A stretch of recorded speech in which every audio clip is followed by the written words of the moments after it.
سلام بنات، اليوم جيت لكم بواحد الفيديو جديد.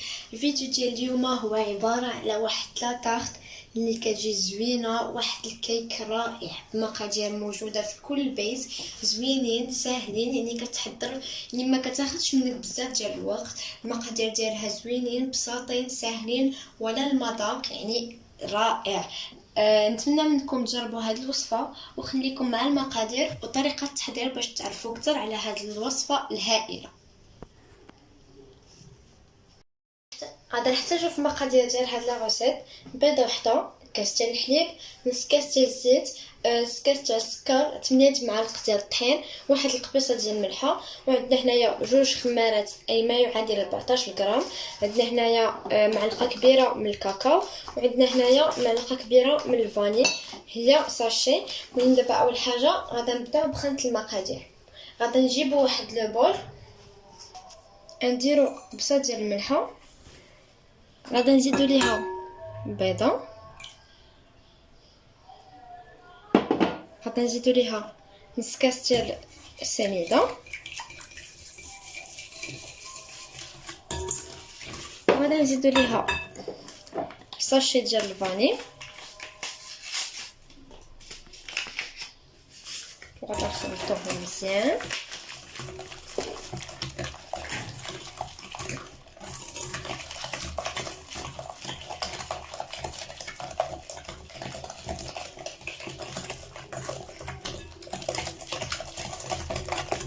هنايا من بعد ما درنا شويه السكر ولات لا كولور بريسك بلونش، هنايا غادي نزيدو ليها كاس ديال الحليب،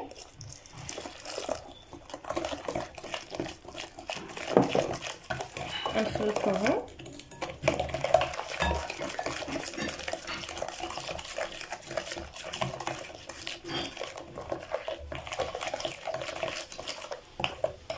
غادي نزيدو ليها دابا نص كاس ديال الزيت،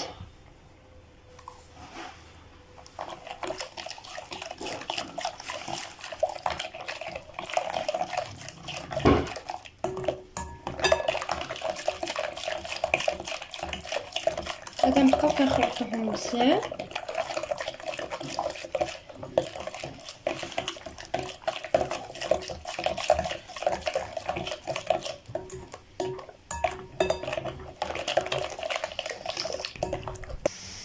هنايا غادي نديرو 8 ديال المعالق ديال الطحين اللي غادي نغربلوهم،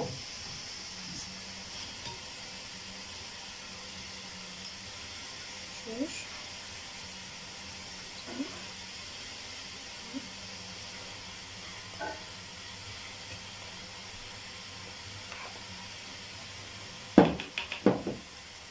غادي نزيدو عليهم الخمارات، جوج خمارات اي ما يعادل 17 غرام،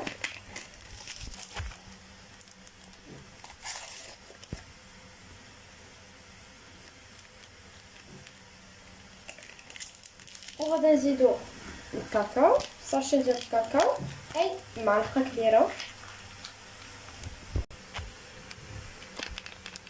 غادي نزيدو ساشي الكاكاو،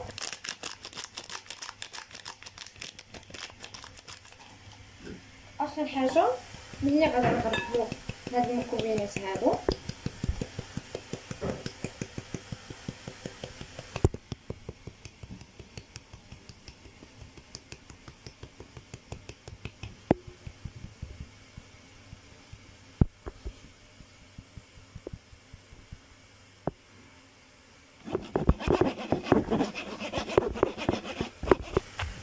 وغادي نحركو الخليط.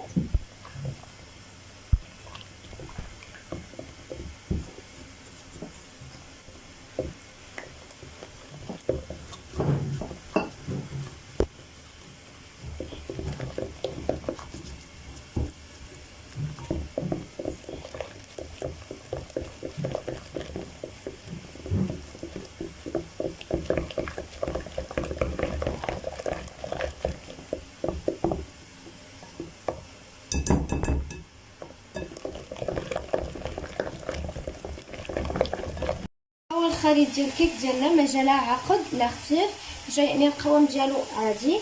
هنايا عندي هاد الليمون المربع اللي دهنته بالزبده ورشيت عليه الطحين، غادا ندير فيه دابا الخليط. ما يقدش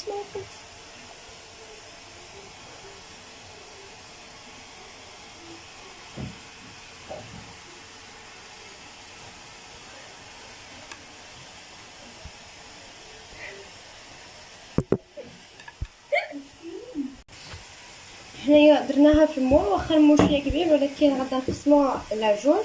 دابا غادا ندخلوها للفران حتى طيبينا ونرجع لكم. المهم ها هو لو كيك خرجي من الفران ونشوفوا كيفاش كيجي هشيم زوين. عندنا هنايا واحد الكاس ديال الحليب اللي غادا نسقيوه بها.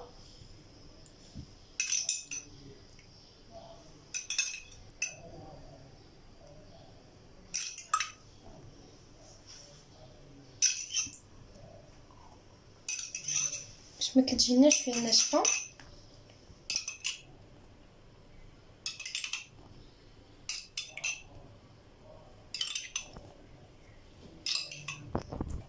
هنايا في الوقيته اللي غادا نخليوها تنشف من هذا الحليب غادا ندوزو دابا لتحضير لا كريم. بالنسبه لا كريم غادا نحتاجو هنايا كاس اونس ديال الحليب،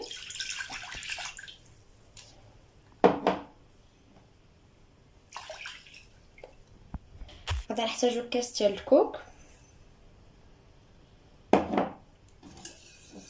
هنايا غادا نحتاجو معلقه ديال النشا. بالنسبه للنشا يعني تقدروا تستبدلوه حتى بمعلقه ديال الطحين. غنخلطوها مزيان قبل ما نديروها فوق البوطه باش ديك النشا يعني يذوب. ودابا غادي من بعد ما خلطتها انا مزيان غادا نديرها فوق البوطه وغادا نتسناها حتى تعقد، وغنوريكم ان شاء الله الخليط كيفاش غادي يجي.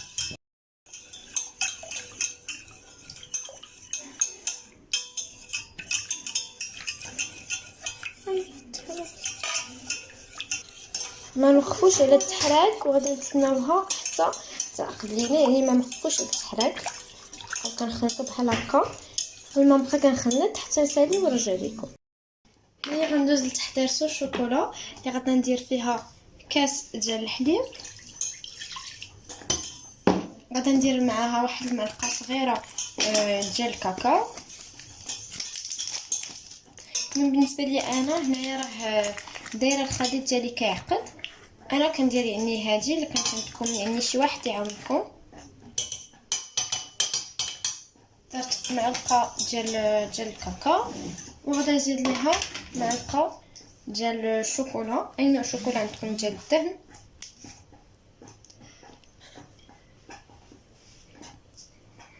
المهم ندير جوج معالق صغار يعني واحد المعلقه كبيره.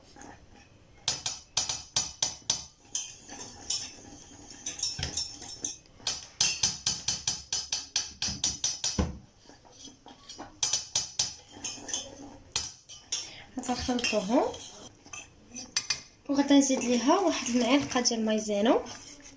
المهم نحركو مزيان قبل ما نديرها في البوطه. في هذه الاثناء انا راه عندي الخليط ديالي عقد اللي غادا نوريه لكم. هيا راه الكريم ديالنا هنايا عقدات. المهم شوفوا كيفاش كتجي.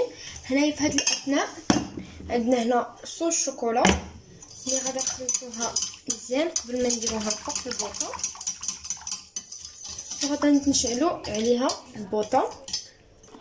نشوفوا معايا هنايا لاصوص الشوكولا.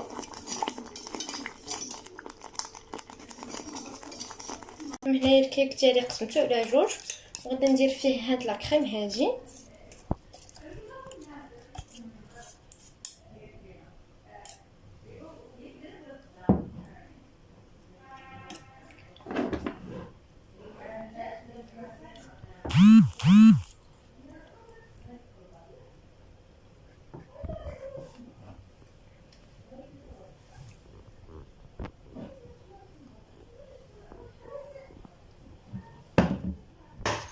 هنايا درت لا كريم، حطيت الفقره الثانيه من الكيك، وهنايا عندي لاصوص الشوكولا اللي واجده واللي غادا نديرها فوق الكيك.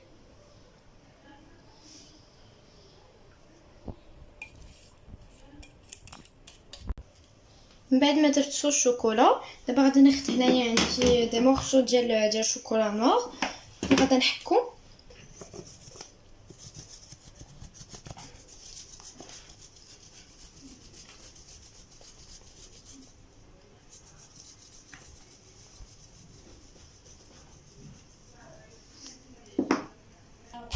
المهم هنايا من بعد ما حكيت الشوكولا من الفوق ديال الكيك غادا نديرها دابا في الثلاجه، غادا نخليها تبرد واحد نص ساعه، موراها نرجع لكم.